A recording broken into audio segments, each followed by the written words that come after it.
Ama hakika ni siku nyingine tena kuelekea katika mchezo wa dabi ya Kariakoo, mchezo ambao ulikuwa ukisubiriwa kwa hamu na mashabiki wa soka nchini Tanzania. Baada ya kusogezwa kwa tarehe ya mchezo huo, sasa dabi ya Kariakoo inakuwa ndiyo mchezo wa mwisho wa kumaliza msimu huu, ambapo siku ya tarehe 25 siku ya Jumatano utapigwa mtanange mzito kabisa, mtanange wa dabi ya Kariakoo. Bwana, nikukumbushe kama bado huja subscribe channel yetu, cha kufanya ni kubonyeza subscribe button iliyopo chini ya video hii, lakini pia hakikisha unabonyeza hicho kikengele ili usipitwe na taarifa zote za kimichezo takazo kusogezea hapa katika channel yako bora kabisa ya kimichezo. Bwana, maandalizi kuelekea katika mchezo wa dabi ya Kariakoo yamekamilika, ambapo tumeshuhudia mkutano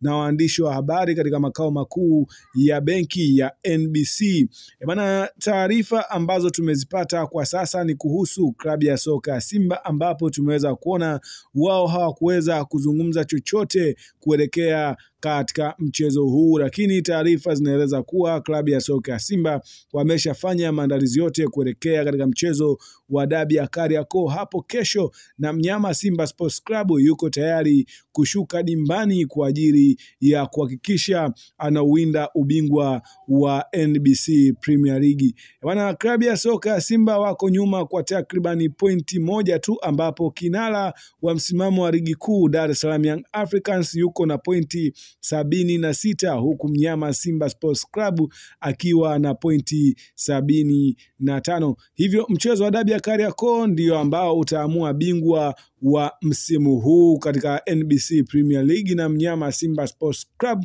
wanakwambia wao ni ushindi tu.